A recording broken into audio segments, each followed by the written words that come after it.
Hello, class. It's Dr. Wilt. Today we're going to be talking about managing, how to be an effective manager. This particular PowerPoint video is going to be making a very interesting correlation between how managers manage in the corporate environment by looking at the way the conductors conduct an orchestra, how they look at their musicians like their staff member, and how they manage them, literally conducting them, and how they get involved in what the musicians, let's say the staff members, are seeing. So let's go through here and talk about, there's several different types of managers, and you already know that. This little diagram here just kind of shows the one who's telling people what to do, the one who is leading them, and then the one who's kind of like the excitement type of person who gets all excited and they get everyone kind of riled up about things. Well, when I make this comparison, I'm making it based upon my adventures in Vienna, Austria. Now, this is a picture here of Christmas time in Vienna. This is actually not the opera house or the orchestra where the orchestra is. This is the city hall. But they got these city markets here. And I've been to Vienna several times. I've actually taken students there, and we have gone all over, seen some different types of venues, including the opera house, listening to the symphonic orchestra playing there. And of course, here's another picture of downtown Vienna. You can see this is what we call the first ward, or the first zone, where everything is the oldest part of Vienna. Now, Vienna is pretty much known for music. And here, you've got one of the statues, but you had Mozart, Beethoven, you had all these different people in there. And every year on New Year's Day, you have what's called the Vienna New Year's Concert. And it's there at the Opera House. And this is a picture of it right here. And like I said, I've not been there for the New Year's Day concert, but I've been there for other concerts. And it's very interesting because what you cannot see here is the audience. You can see them in the balconies, but you cannot see the back part of the audience. This is a very long and narrow concert hall. And like traditional Northern Europeans, which I'm referring to Austrians and Germans, when they clap, when they have their applause, they do it in sync with each other. This goes back a long ways back in time. Pretty much goes all the way through World War II. And some of the older Germans, the older Austrians, they still do it. When you hear them clapping, they're clapping in unison. So you'll hear that as we're playing some of these different video clips. I'm going to come to here in just a second. So let's talk first about how people conduct. And if you know anything about conducting, I actually was a student conductor back in my much earlier days back in school. The way you conduct is you are trying to tell the musicians when to come in. You're trying to build the excitement, but then at the same time, if you got very, very good qualified musicians, they know what they're doing. It's kind of like a very good employee. They know what to do. They don't need to be micromanaged. But some conductors really do feel like they've got to micromanage people. They feel like that they've got to really be just very, very involved with their musicians. And they almost sometimes get overwhelmed. And so I like to use this analogy of orchestra conductors like a corporate manager, because you can see a lot of comparison between the ones who they're respected by their musicians or respected by their staff, the ones who micromanage, the ones who just overdo it. They're just almost too much in terms of managing, and those who are very subtle in their managing. So we're going to take a look now at a couple of videos. Actually, it's 3 videos. The first one we're going to see here is going to be, once again, at the Opera House, and this is the Hungarian dance. I want you to pay attention to this particular conductor, because he is fairly mild, and if you look at him, he does direct his staff, his musicians, very, very well. And you can see that, watch the musicians too, as you're looking at him, as you're looking at their music. You can see he really respects them, and he knows how far to push them and where to pull back and let them kind of glow with everything. So let's listen to this one.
Okay, now that was kind of interesting, and let's take a look at another set of conductors. Now this is a montage of several different conductors.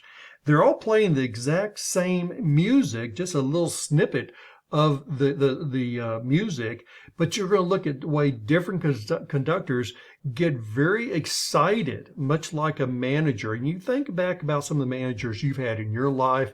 And I too have had managers who are very mild. I have some that get very excited, they get very worked up about things. Other ones they're almost ecstatic about things it's like a lot of this, oh my gosh, they're trying to perform themselves. So anyhow, take a look at these different conductors.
Well, now let's talk about those different conductors. Here's some pictures. Some of these actually were in there, but let's talk about a business manager. Some managers feel like they have to control their staff. They have to direct their staff exactly what to do. They cannot rely upon their staff to make any of their own decisions. They have to tell them exactly what to do, when to come in, when to go out. And some are very, very precise.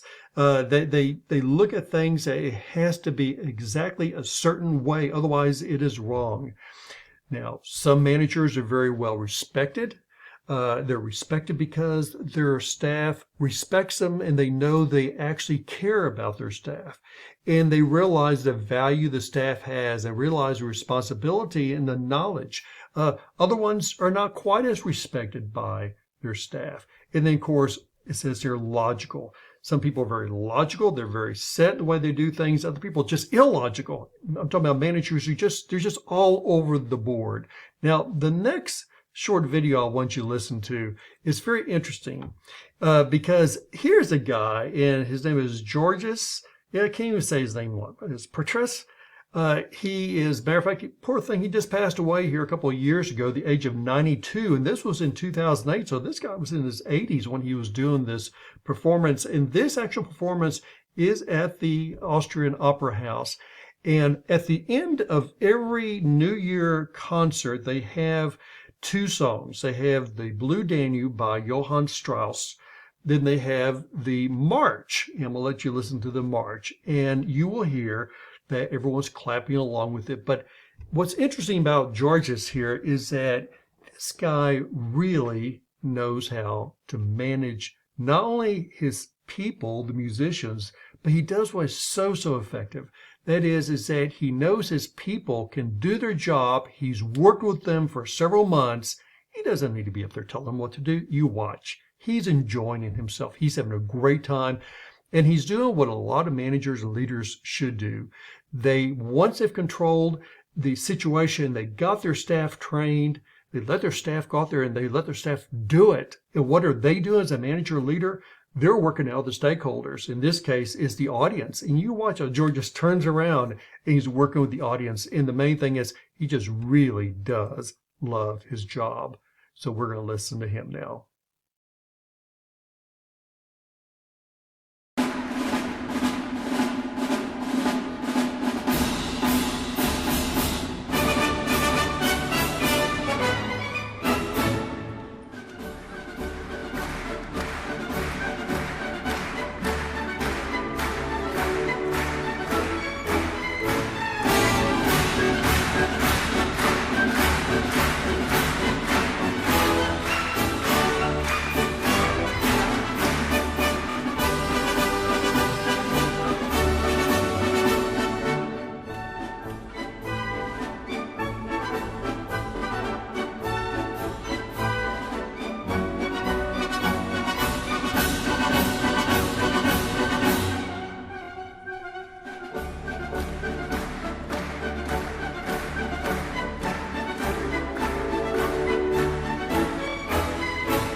Qué gestos, qué picardía, realmente es que disfruta como un niño, mejor que toda la orquesta, que desde luego disfruta, mejor que todo el público, se lo pasa George Pretre. Realmente es pues una gozada, la verdad, ver a este hombre hacer música y sobre todo hacerla con ese entusiasmo y hacerla tan maravillosamente bien. Pretre hace 2 años marcó el récord de ser el director más longevo que había dirigido el concierto de Año Nuevo, con 83 años, y lo ha pulverizado en este 2010, porque con 85 años naturalmente se vence a sí mismo, siendo el más longevo director que ha presidido esta sesión musical. Wasn't that interesting? Wasn't it? I've had people say, what did they even need him there for? Well, you know what? They needed him for those previous months where he really worked with the orchestra to make sure they understood what they were doing. And once he got them to the perfected stage, he's kind of like, you don't need me. I'm going to have a great time. You're going to go out there. You're going to perform. And he has this total respect for those musicians like you would for a staff. And just a great comparison there. So, basically it's your choice. I love this little diagram. It says, work hard, have fun, and make history. Think about that for a second. Think about how certain managers out there always pull in Steve Jobs sometimes. He worked hard. Oh gosh, I'm not sure he had much fun. He was actually not a very good manager. Unfortunately, what he was doing, he was kind of taking credit and he was kind of beat up on his employees. But he did make history, and the problem is he made it in a negative way in terms of management. It was a positive way in terms of him being an inventor and entrepreneur, but in terms of being a manager, it's kind of negative. So it says here over on the sides, you have to have fun as a manager or not. That's your choice. All these are your choices. You can have fun or you can not have fun by being too stressed, tensed up, worried about everything. For your department and your staff to have fun, or maybe not. If you're enjoying yourself and you're really respecting letting them do what they're so good at, they're going to have fun too. And they're going to realize that you respect them. It also says it's your choice for you to be known as someone who encourages, enjoys his or her staff. Sometimes we find in management people who are working for a manager, they feel like they're not appreciated. That person who's managing is not encouraging them. He's not enjoying or she's not enjoying the staff. Instead, they feel like they have to micromanage. They're more like a disciplinarian. They act like a parent instead of acting like a supporter, like a cheerleader. For people to want to work with and for you. And that's interesting because when you look at George's back here as the conductor, every year the orchestra, now he is a guest conductor every year for that New Year's concert. They have a guest conductor coming in, and the orchestra always wanted him to come because that's so much fun with him. They really wanted to work with him, and they knew that he would work with them. They had such a great time, and that's what you want from your staff. You want your people to want to be with you, want to work with you, want to do things to make everyone successful. And then the last thing here it says, for you to leave behind something wonderful and meaningful. Because see, that's part of it, of what you're trying to do. Yes, you're just going to be a manager sometime in your life, and you're going to manage people, but what you want to leave behind is you want to leave behind a legacy that is wonderful, is meaningful, that there's value to it, and that people get excited about it. Now, once again, I'm not going to play it again, but just in case you missed George, kind of click back through this video and listen to him again and watch once again. It's the second time you watch the way he conducts and how he has such a good time. He's sitting there looking, smiling. People say, oh, he's just an old man. No, this guy just really, he knows he's probably right now the best or was the best symphonic conductor in the world. I'm going to finish this with what is it to be a good manager? Albert Einstein, always has great quotes. Always look at his quotes.